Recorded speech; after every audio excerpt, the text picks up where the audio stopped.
Hello friends and welcome to Pacific Indian public school.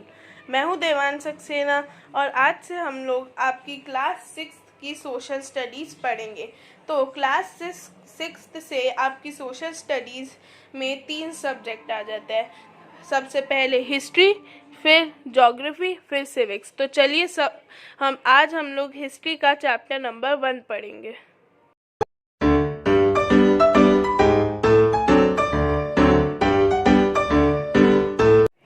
तो सबसे पहला जो टॉपिक हमारे पास है वो है व्हेन, वेयर एंड हाउ, मतलब कब, कहाँ और कैसे।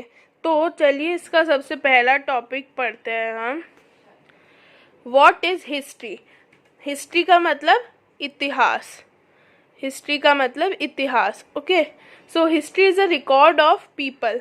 तो इतिहास क्या है? इतिहास पूर्व काल के व्यक्तियों, स्थानों और घटनाओं का विवरण है जिसे कालक्रम के अनुसार व्यवस्थित किया गया है। मतलब हिस्ट्री पूर्व काल के लोगों के, व्यक्तियों के, स्थानों के और घटनाओं का विवरण है जिसे कालक्रम के अनुसार व्यवस्थित किया गया है। It explains what people did and how they lived in the past. इसका मतलब वह ये हिस्ट्री या फिर इतिहास ये बताता है कि क्या लोग करते थे, क्या लोग खाते थे और लोगों का अतीत क्या था। It also informs us about the economy, occupations, clothing and eating habits of our ancestors. तो यह हमारे पूर्वजों की अर्थव्यवस्था, व्यवसाय, वस्त्र विन्यास तथा भोजन शैली के बारे में भी सूचनाएं या जानकारियां उपलब्ध कराता है। ठीक है, अब आगे पढ़ते हैं। History also tells us about the events have affected our life. तो हिस्ट्री हमें ये भी बताती है कि कौन कौन से इवेंट्स या फिर कौन कौन से घटनाओं ने हमारे जीवन को किस प्रकार प्रभावित किया है। ठीक है, if we don't have adequate knowledge of history, today's events will seem like disconnected occurrences. मतलब यदि हमें इतिहास के पर्याप्त, एडिक्वेट मतलब पर्याप्त ज्ञान नहीं होगा तो आधुनिक घटनाएं असंबंधित घटनाएं प्रतीत होंगी। ठीक है, अब है हमारे पास in history we study about earlier times. We learn how societies and cultures have evolved over time. तो इतिहास में हमें प्राचीन समय का अध्ययन कराता है। हम अध्ययन करते हैं कि इस प्रकार समय के साथ समाज तथा संस्कृति का निर्माण हुआ। History is the study of human race from the earliest period to the present day. इतिहास मानव जाति के भूतकाल से लेकर वर्तमान काल तक का अध्ययन है। इतिहास हमें History explains us to understand change and how the society we live in came into being. History creates an awareness of how the past affects our present. तो इतिहास हमें यह ज्ञान देता है कि जिस समाज में आज हम रह रहे हैं वह अस्तित्व में किस प्रकार आया। यह हमारे वर्तमान पर अतीत के प्रभाव को जानने की जागरूकता उत्पन्न करता है। ओके, आगे है हमारे पास the word history has been derived from the Greek word historia. It means knowing by inquiry. तो जो वर्ड हिस्ट्री है वो एक ग्रीक वर्ड या फिर यूनानी भाषा के हिस्टोरिया शब्द से हुआ है। उत्पत्ति कहाँ से हुई है? डिराइव्ड मतलब उत्पत्ति कहाँ से हुई है? एक यूनानी शब्द, ग्रीक मतलब यूनानी, वर्ड क्या है वो? हिस्टोरिया, जिसका मतलब होता है नॉलेज बाय इंक्वायरिंग या फिर अन्वेषण के द्वारा ज्ञान प्राप्त करना। ठीक है, The scholars who help us to reconstruct the stories of the past are called historians. तो वे विद्वान जो हमें अतीत की कहानियों या घटनाओं का पुनर्निर्माण करने में हमारी मदद करते हैं, उन्हें इतिहासकार कहते हैं। क्या कहते हैं? हिस्टोरियंस। हिस्टोरियंस मतलब इतिहासकार। Have you ever played with a jigsaw puzzle? क्या आपने कभी चित्रखंड पहेली खेली है? अतीत की घटनाएं किसी विशाल मोज़ेक के टुकड़ों या खंडों के समान है। मतलब the events of the past are called tessellating pieces of the jigsaw puzzle. Okay? किसकी? अतीत की घटनाएं विशाल मोज़ेक के टुकड़ों या खंडों के समान है। Historians systematically study the clues and then put together the pieces to reconstruct a past event. तो इतिहासकार प्राप्त अवशेषों का व्यवस्थित रूप से अध्ययन करते हैं तथा फिर उन्हें एक क्रम में रखकर इतिहास की घटना का पुनर्निर्माण करते हैं। Thus the role of historians is very important in the study of history. इस प्रकार इतिहास के अध्ययन में इतिहासकारों की विशेष भूमिका होती है। पहले वे स्रोत के सूचना एकत्रित करते हैं, उन्हें छांटते हैं, उनके अध्ययन करते हैं, उनका विश्लेषण करते हैं और फिर अतीत के विषय में लिखने के लिए उन्हें एक साथ रखते हैं। तो they first collect the information from the sources, sort them, study them, analyze them and then put them together to write about the past. Okay? तो ये हमने एक टॉपिक खत्म कर लिया जो था What is history. अब हम लोग नेक्स्ट टॉपिक की तरफ बढ़ते हैं जो है टाइम्स एंड डेट्स। ओके, तो टाइम्स एंड डेट्स क्या होती है? तो इतिहासकारों ने Historians have divided the past into 3 periods to make the study more easy. इतिहासकारों ने इतिहास के अध्ययन को सरल बनाने के लिए इतिहास को 3 कालों में बांटा है। First, prehistory is about the period of which there are no written records. मतलब कि प्रागैतिहासिक का इतिहास का प्रारंभिक काल है जिसका कोई लिखित विवरण उपलब्ध नहीं है। ठीक है।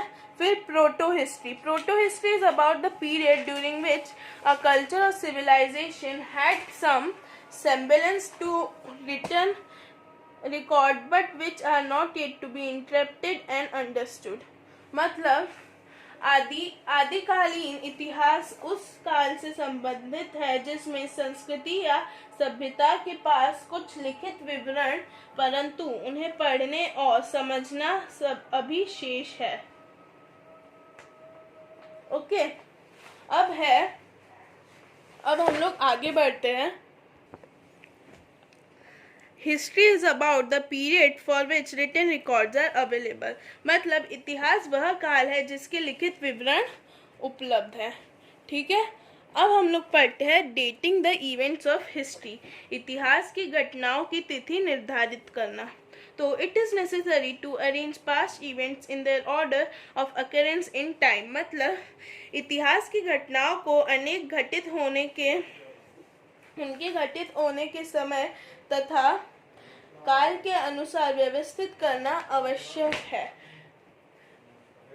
अब क्योंकि इस पर कोई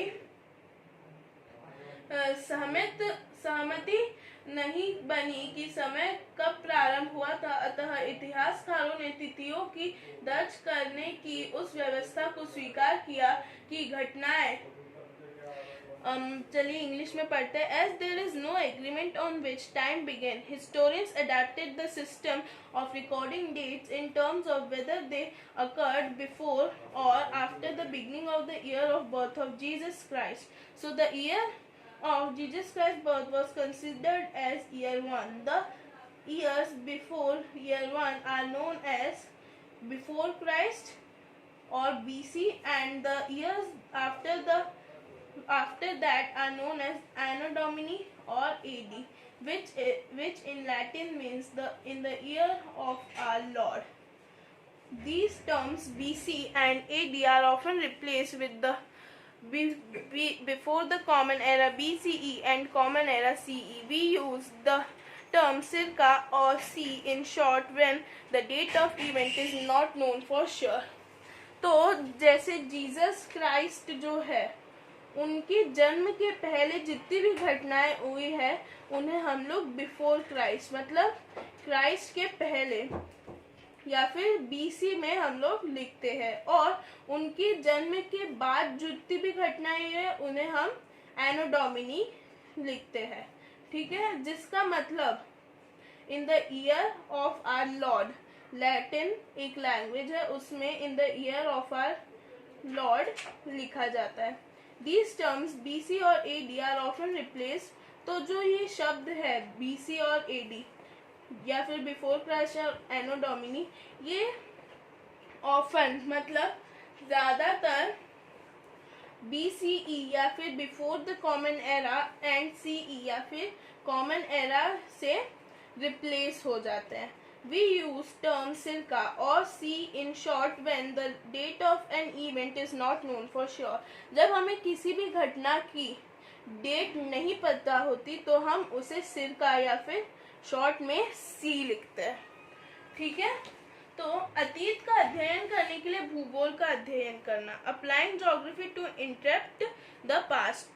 ठीक है, तो the knowledge of geography is essential for a good understanding of history. तो इतिहास को भली भांति समझने के लिए भूगोल का ज्ञान भी आवश्यक है। Geography is helpful in understanding the location of settlements, the movement of people and the creation of states। तो भूगोल बस्तियों के स्थान, लोगों के आवागमन तथा राज्यों के निर्माण को जानने व समझने में सहायक है। Why did the earliest cities develop near the banks of rivers? तो प्रारंभिक नगर नदियों के किनारे पर क्यों विकसित हुए थे? Answering such a question requires a geographic approach to the study of history। तो ऐसे ही प्रश्न का उत्तर जानने के लिए भूगोल का ज्ञान आवश्यक है। ठीक है, भूगोल का ज्ञान आवश्यक है।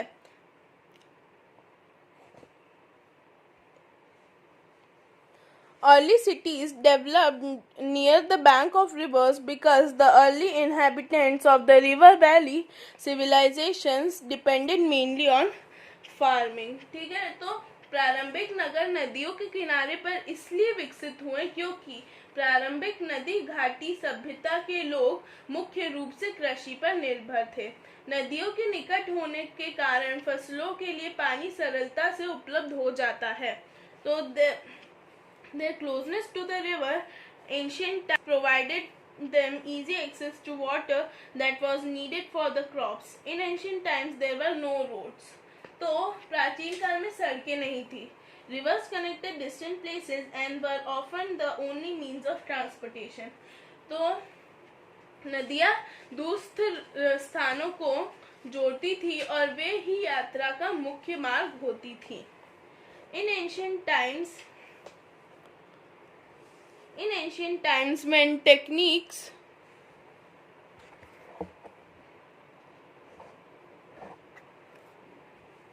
techniques were not known, agriculture was reigned in the 1st century AD when the direction of monsoon was discovered. Traders sailed along with the southwest monsoon from West Asia and the Mediterranean Sea region and reached India and Southeast Asia। तो प्राचीन काल में जब लोगों को तकनीकी ज्ञान नहीं था तो कृषि वर्षा पर ही निर्भर थी। जब प्रथम शताब्दी ईस्वी में मानसून की दिशा की खोज की गई तो व्यापारियों ने दक्षिण एशिया और भूमध्य सागरीय क्षेत्रों से दक्षिण पश्चिमी मानसून की दिशा में यात्रा की और भारत तथा दक्षिण पूर्व एशिया पहुंचे। अतः मानसून के ज्ञान ने हमारे पूर्वजों को पश्चिम एशिया और भूमध्य सागर के पास के देशों के साथ व्यापार करने और संस्कृति संबंध स्थापित करने में सहायता प्रदान की। तो thus the knowledge of monsoon enabled our ancestors to carry out trade and establish cultural relationship with countries in West Asia and along the Mediterranean Sea. Geography also explains us that India has a long coastline with many harbors and natural ports. तो भूगोल से यह भी ज्ञात होता है कि भारत में अनेक बंदरगाहों और पत्तनों वाली एक लंबी तटरेखा है. क्या है? तटरेखा. Okay. These harbors and ports helped our ancestors to trade with people of distant places like Rome, Mesopotamia, Egypt and South Asia. तो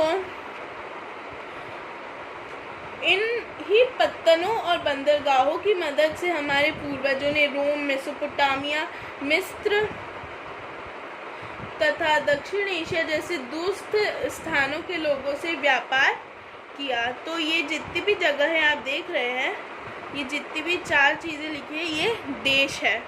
ये तीनों देश है, लेकिन ये देश नहीं है. साउथ एशिया, एशिया का साउथ पार्ट या दक्षिणी पार्ट. ओके. भूगोल यह भी बताता है कि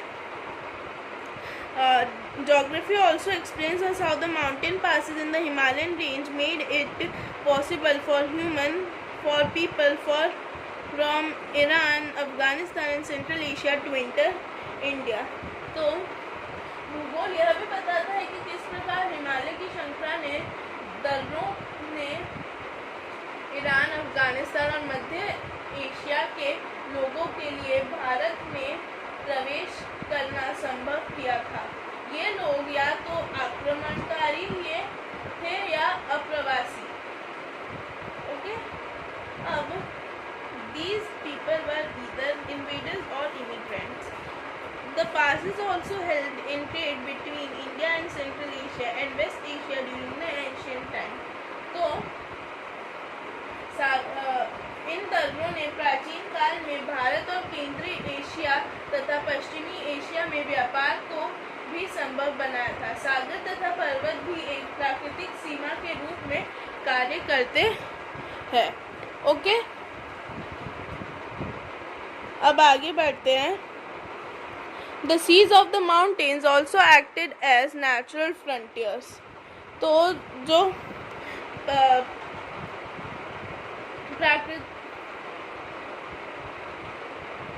सागर तथा पर्वत भी एक प्राकृतिक सीमा के रूप में कार्य करते हैं.